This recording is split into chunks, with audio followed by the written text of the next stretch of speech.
Hello students, in this video we will discuss about question number 8 of exercise 8.3. Question हमें given है find the amount and the compound interest on Rs 10,000 for 1.5 years at 10% per annum compounded half early.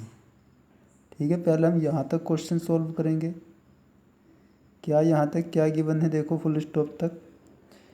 Find the amount, amount find करना है, and the compound interest, और compound interest भी find करना है। On Rs 10,000, 10,000 हमें principal दिया हुआ है। फॉर 1.5 ईयर्स, टाइम है 1.5 ईयर्स, एट 10% पर एनुम, और जो रेट है वो 10% पर एनुम है। कंपाउंडेड हाफ ईयरली, जब क्या है कंपाउंडेड है हाफ ईयरली, तो हाफ ईयरली कंपाउंड है। इसका मतलब क्या है, जो हाफ ईयरली कंपाउंड है तो रेट हमारा हो जाएगा हाफ 5%, और टाइम हो जाएगा डबल, 3.5 ईयर्स हो जाएगा टाइम, और रेट हो जाएगी 5% पर half yearly. Half yearly rate होगी तो रेट हो जाएगी आधी और टाइम हो जाएगा डबल। क्लियर है, क्योंकि 1.5 ईयर्स में 3.5 ईयर हो जाएंगे। अब हमें क्या फाइंड करना है, अमाउंट। अमाउंट का फॉर्मूला लगा देना है, A = P × 1 + R divide by 100⁻n। N या टी आप कुछ भी पुट कर सकते हो। यहाँ टी यानी एन डिनोट कर रहा है टाइम को, तो टाइम हमारा 3 है। पी की वैल्यू है 10,000। ठीक है, रेट गिवन है हमें, यहाँ से हमने फाइंड किया 5%, हाफ अर्ली फाइंड किया था हमने। तो आर के प्लेस पे 5 लगाएंगे, डिवाइड बाई 100⁻n के प्लेस पर टाइम यानी 3, और सोल्व कर देंगे इसको हम। तो जब सोल्व करेंगे तो हमारा आंसर देखो इस तरह से आएगा। 5 से इसको डिवाइड करेंगे 20, 1 + 1/20, तो 21 जा 20 + 1 21/20⁻3। अब ये 3 टाइम्स है यानी इसका क्यूब है, यानी 3 टाइम मल्टीप्लाई हो जाएगी। 21 divide by 20, 21 divide by 20, 21 divide by 20। अब देखो इसको 3 टाइम्स 0 है नीचे के, ऊपर के 3 टाइम्स 0 कट हो जाएंगे, ऊपर बचेगा 10 और नीचे बचेगा कितना 8। 2 × 2 × 2 8 हो जाएगा। तो 10/8 को हम डिवाइड करेंगे 5/4, यहाँ से तो बच गया 5/4। अब इन तीनों की मल्टीप्लाई 21 और 21 की मल्टीप्लाई आएगी 441, फिर उसकी 21 से मल्टीप्लाई करेंगे तो 9,261। अब इसको सॉल्व आउट करेंगे तो इसकी इससे मल्टीप्लाई आएगी हमारी कितनी 46,305 और डिवाइड बाई 4, तो इतना आ जाएगा हमारा अमाउंट 11,576.25, 4 से डिवाइड करने के बाद। अब ये तो आ गया हमारा अमाउंट। अमाउंट भी फाइंड करना था हमें, तो अमाउंट तो हमने फाइंड कर लिया है। अब हमें कंपाउंड इंटरेस्ट और फाइंड करना है, तो कंपाउंड इंटरेस्ट फाइंड होता है A - P, यानी जो अमाउंट आया और जो प्रिंसिपल अमाउंट है उनको माइनस करेंगे तो हमारा आ जाएगा compound interest. A - P, A की वैल्यू ये है और P की वैल्यू है 10,000, दोनों को माइनस करेंगे तो क्या आ जाएगा हमारा 1,576.25। ये आ गया हमारा कंपाउंड इंटरेस्ट और ये आ गया अमाउंट। तो आधा क्वेश्चन यहाँ तक तो हमारा सॉल्व हो गया है।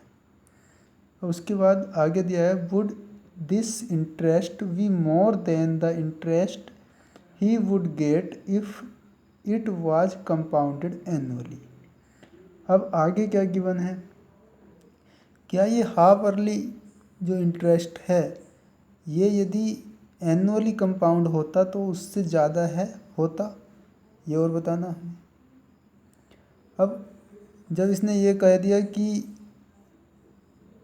देखो, would this interest be more than the interest he would get if it was compounded annually, कि यदि यह कंपाउंड एनुअली कंपाउंडेड होता तो ये इंटरेस्ट जो आया हमारा हाफ अर्ली कंपाउंडेड से वो ज़्यादा होता एनुअली से। ये भी बताओ। तो ये कैसे बताएंगे, पहले एनुअली भी फाइंड करना होगा हमें, तो हम एनुअली कंपाउंड भी फाइंड कर लेते हैं, देखो इधर, और उसके बाद बता देते हैं दोनों के इंटरेस्ट में कितना डिफरेंस है। तो कंपाउंडेड एनुअली, एनुअली जब कंपाउंड हो रहा है तो फाइंड कर लें हम कितना इंटरेस्ट होगा। तो हमने सीधा फॉर्मूला लगाया, जब एनुअली कंपाउंड करते हैं तो P यही रहेगा, R 10% पर एनुम है, T क्या है 1.5 ईयर्स, तो यही रहेगा जब एनुअली है तो। ठीक है, अब इसका फॉर्मूला लगा दिया हमने अमाउंट का, A equal P1 + R divide by 100 raise to power n, R के प्लेस पर 10 divide by 100 raise to power n के प्लेस पे हम पहले यहाँ पुट करेंगे, देखो कितना है 1.5 ईयर्स है, तो पहले 1 ईयर का हम अमाउंट फाइंड कर लें। अब 1 ईयर का सिंपल इंटरेस्ट भी और कंपाउंड इंटरेस्ट भी दोनों इक्वल होते हैं, तो आप किसी भी फॉर्मूले से यूज़ कर सकते हैं। यदि आप सिंपल इंटरेस्ट फार्मूला का यूज़ करोगे तो जितना सिंपल इंटरेस्ट आएगा प्लस पी कर देंगे फाइंड, जितना सिंपल इंटरेस्ट आएगा SI और प्लस P, तो अमाउंट आ जाएगा हमारा। फिर यदि आप कंपाउंड इंटरेस्ट के फॉर्मूले से डायरेक्ट फाइंड करोगे तो डायरेक्ट अमाउंट आ जाएगा हमारा, 11,000 अमाउंट आ गया। अब ये 11,000 जो अमाउंट आया है ये 1 ईयर का आया है, यानी 1 ईयर के बाद इतना पे करना होगा हमें। अब हाफ ईयर और बचा हुआ है, तो इस हाफ ईयर का क्या करते हैं, इस अमाउंट पर इसको प्रिंसिपल ऐड कर लेते हैं, जो ये अमाउंट आता है वो नेक्स्ट ईयर के लिए प्रिंसिपल अमाउंट होता है, जो अमाउंट आएगा ये वो नेक्स्ट ईयर के लिए प्रिंसिपल है। तो ये नेक्स्ट ईयर में तो आ गया ये हमारा हाफ ईयर भी, तो हाफ ईयर का और फाइंड करना हमें, तो हाफ ईयर के लिए ये जो अमाउंट आया ये प्रिंसिपल अमाउंट हो जाएगा, और हाफ ईयर के लिए क्या करेंगे हम सिंपल इंटरेस्ट फाइंड कर देंगे। तो मैंने लिखा नाउ ये जो अमाउंट होगा हमारा will be principal for next half year, then formula लगा देंगे हम SI equal PRT divide by 100। अब हाफ ईयर के लिए हम SI फाइंड करेंगे, तो P की वैल्यू रखनी है ये वाली, ये नहीं रखनी है। अब हमें जब SI फाइंड करेंगे हाफ ईयर के लिए तो P की वैल्यू रखेंगे ये जो आई हमारी अमाउंट, क्योंकि जो पहले ईयर के लिए अमाउंट होता है वो नेक्स्ट ईयर के लिए प्रिंसिपल बन जाता है। तो नेक्स्ट ईयर में आ गया हमारा हाफ ईयर, तो ये बन गया हमारा प्रिंसिपल अमाउंट।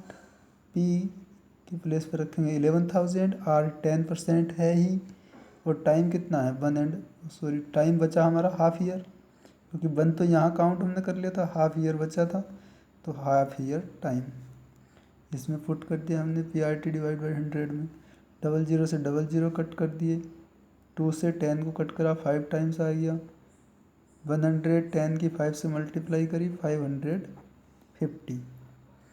अब ये तो है SI हाफ ईयर का, और ये है 1 ईयर का। हमें फाइंड करना था टोटल अमाउंट 1.5 ईयर का, तो टोटल अमाउंट क्या हो जाएगा 1 ईयर का अमाउंट प्लस ये हाफ ईयर का SI, दोनों को ऐड कर देंगे तो टोटल अमाउंट आ जाएगा।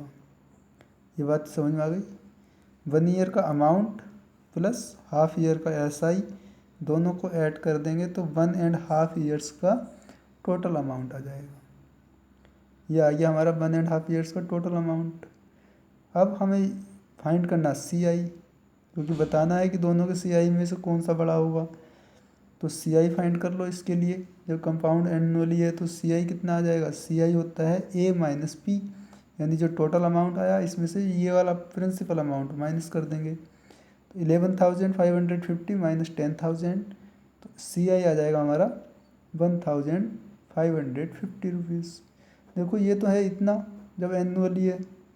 अभी पीछे हमने जब कंपाउंडेड किया था तो कंपाउंडेड में था हमारा इतना, देखो 1,576.25, और यहाँ है 1,550, यानी ये कम है। तो क्या लिखना हमें हमें ये पूछा गया था क्वेश्चन में कि क्या जो हाफ अर्ली कंपाउंडेड इंटरेस्ट है वो ज़्यादा होगा, तो हम यस लिखेंगे। Yes, compounded half yearly interest is greater than compounded annually interest. ठीक है, कि जो हाफ अर्ली कंपाउंडेड इंटरेस्ट होगा वो ज़्यादा होगा किससे, कंपाउंडेड एनुअली इंटरेस्ट से। तो ये भी हमें क्वेश्चन में बताया था, तो हमने ये यस लिखकर इसको यहाँ से बता दिया है। क्लियर।